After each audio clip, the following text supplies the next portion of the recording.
ସିନ୍ଧୁରୁ ହିନ୍ଦୁ ପର୍ଯ୍ୟନ୍ତ ଭାରତ ଆର୍ଯ୍ୟମାନଙ୍କର ଦେଶ ନୁହେଁ। ସେମାନେ ଆକ୍ରମଣକାରୀ ରୂପେ ସିନ୍ଧୁକୁ ଆସିଥିଲେ।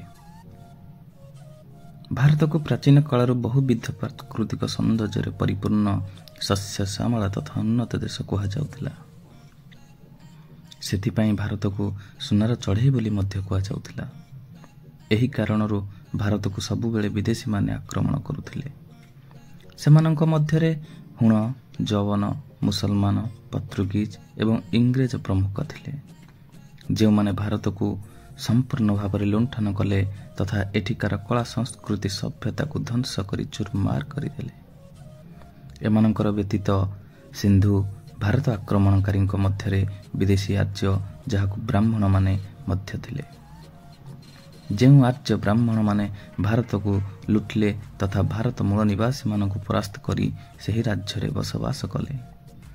ଭାରତର ମୂଳ ନିବାସୀ ଯେଉଁମାନଙ୍କୁ ଆମେ ଶୂଦ୍ର, ଦଳିତ, ଦ୍ରାବିଡ଼, ଆଦିବାସୀ, ପଛୁଆବର୍ଗ କହିଥାଉ, ଏମାନେ ସବୁ ସିନ୍ଧୁ ଭାରତ ଦେଶ ବା ଜମ୍ବୁଦ୍ୱୀପର ମୂଳ ନିବାସୀ ଥିଲେ, ଯେଉଁମାନେ ଆର୍ଯ୍ୟ ବ୍ରାହ୍ମଣମାନଙ୍କର ଗୋଲାମ ଭାବରେ ପରିଚିତ।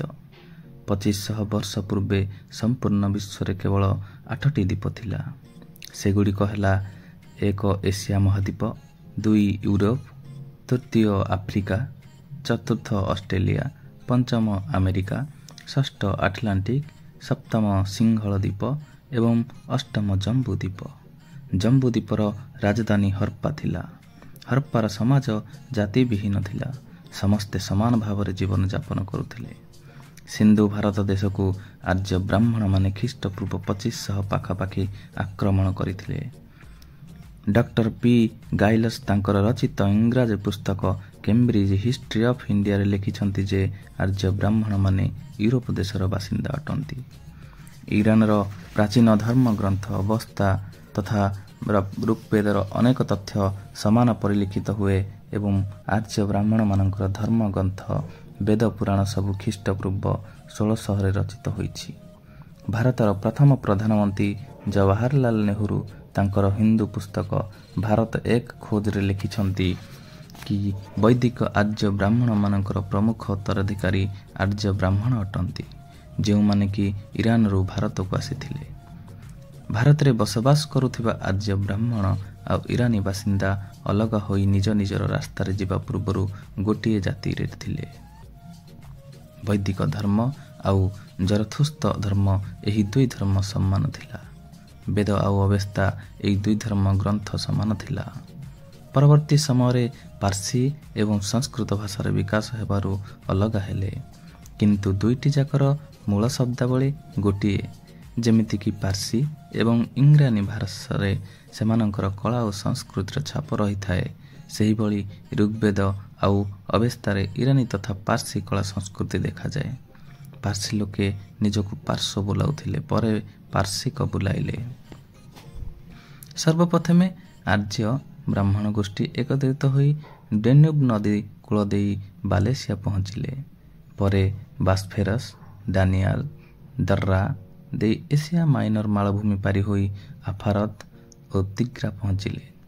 ପରେ ସମସ୍ତ ଆର୍ଯ୍ୟ ବ୍ରାହ୍ମଣ ଗୋଷ୍ଠୀ ଇରାନ ଦେଇ ହିରାତ ତଥା ବଲଖ ହୋଇ ସିନ୍ଧୁ ଘାଟିରେ ପଶ୍ଚିମ ତୀରରେ ପ୍ରବେଶ କଲେ। ସିନ୍ଧୁ ସଭ୍ୟତା ବିଶ୍ୱର ପ୍ରାଚୀନ ନଦୀ ତଥା ଗିରିଶୃଙ୍ଗ ସଭ୍ୟତାର ପ୍ରତୀକ ଅଟେ।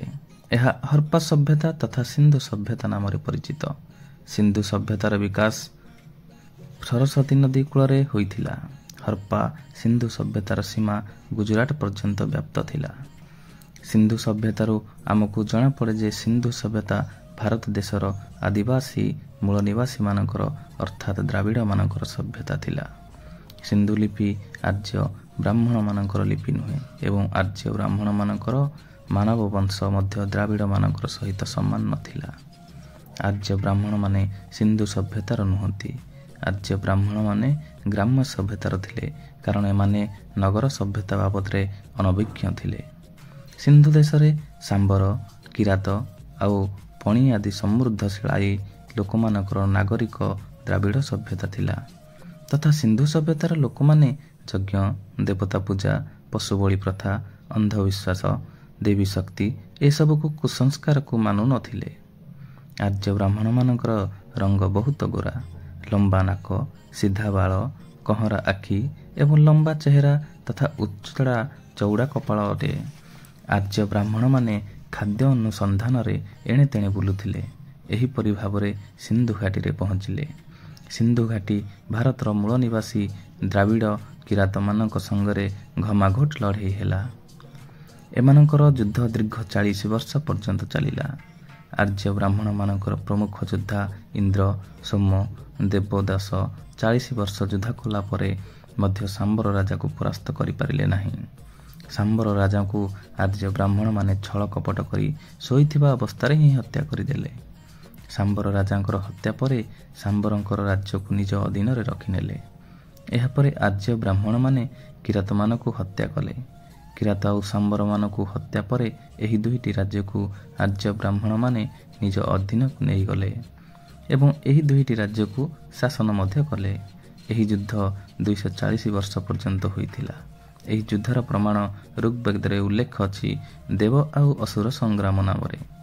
ଏହାପରେ ଶାମ୍ବର ତଥା କିରାତମାନଙ୍କୁ ଆର୍ଯ୍ୟ ବ୍ରାହ୍ମଣମାନେ ଗୋଲାମ କରି ରଖିଲେ। ବର୍ତ୍ତମାନ କିରାତ ଜାତିର ଲୋକମାନେ ନେପାଳ ତରାଇ ତଥା ଉତ୍ତରପ୍ରଦେଶର ଆଲମୋଡ଼ା ନୈନିତାଲ ଜିଲ୍ଲାରେ ବସବାସ କରୁଛନ୍ତି। ବର୍ତ୍ତମାନ ଏହି ଶାମ୍ବର କିରାତୀ ଲୋକମାନଙ୍କୁ ମକ୍କା ଓ ଥାରୁ ଜାତି ନାମରେ ନାମିତ କରାଯାଇଛି। ସିନ୍ଧୁ ସଭ୍ୟତା ବିଶ୍ୱର ପ୍ରାଚୀନ ସଭ୍ୟତା ଭାବେ ପରିଚିତ, ଯାହାକୁ ଦ୍ରାବିଡ଼ ମୂଳ ନିବାସୀମାନଙ୍କର ସଭ୍ୟତା ବୋଲି କୁହାଯାଏ। କିନ୍ତୁ ଆର୍ଯ୍ୟ ବ୍ରାହ୍ମଣମାନେ ସମୟ ସମୟରେ ଏମିତି ପ୍ରଚାର କରନ୍ତି ଯେ ସିନ୍ଧୁ ସଭ୍ୟତା ବୈଦିକ ସଭ୍ୟତା ଅଟେ। ସିନ୍ଧୁ ସଭ୍ୟତା ଠାରୁ ହିନ୍ଦୁ ଧର୍ମର ବେଦ ପୁରାଣ ତଥା ସଂସ୍କୃତି ଅନେକ ପୁରୁଣା। ଏହା 100% ମିଛ। ଆର୍ଯ୍ୟମାନେ ବ୍ରାହ୍ମଣ ସିନ୍ଧୁ ଭାରତକୁ ଅର୍ଥାତ୍ ଜମ୍ବୁଦ୍ୱୀପକୁ ଯୁଦ୍ଧରେ ପରାସ୍ତ କରିବା ପରେ ଅନେକ ବେଦ ପୁରାଣ ଗ୍ରନ୍ଥ ଲେଖିଛନ୍ତି। ଆର୍ଯ୍ୟ ବ୍ରାହ୍ମଣମାନେ ନିଜକୁ ସିନ୍ଧୁ ଦେଶର ପ୍ରାଚୀନ ନିବାସୀ ଏବଂ ବେଦ ପୁରାଣ ଗ୍ରନ୍ଥ ସବୁ ପ୍ରାଚୀନ ଅଟେ ଏହିଭଳି ଅନେକ ମିଥ୍ୟା ପ୍ରଚାର କରିଥାନ୍ତି। ଆର୍ଯ୍ୟ ବ୍ରାହ୍ମଣମାନେ କୁହନ୍ତି କି ଯେ ସିନ୍ଧୁ ଦେଶ ଆଖପାଖର ଲୋକମାନଙ୍କୁ ହିନ୍ଦୁ କୁହନ୍ତି।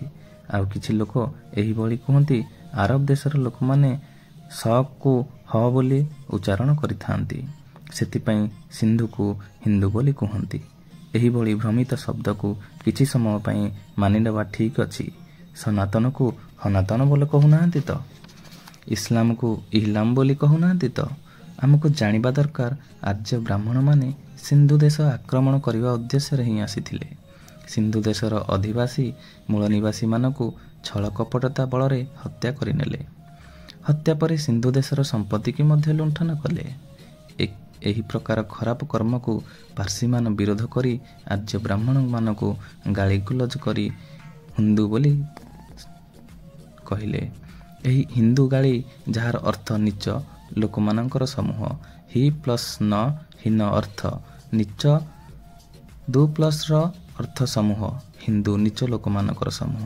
ଏହିଭଳି ପାର୍ସି ଲୋକମାନେ ଆର୍ଯ୍ୟ ବ୍ରାହ୍ମଣମାନଙ୍କୁ ଗାଳି ଦେଇଥିଲେ। ଆର୍ଯ୍ୟ ବ୍ରାହ୍ମଣମାନେ ସମସ୍ତେ ସିନ୍ଧୁ ଦେଶକୁ ଯୁଦ୍ଧରେ ପରାସ୍ତ କରି ନିଜ ଅଧୀନରେ ରଖିଲେ।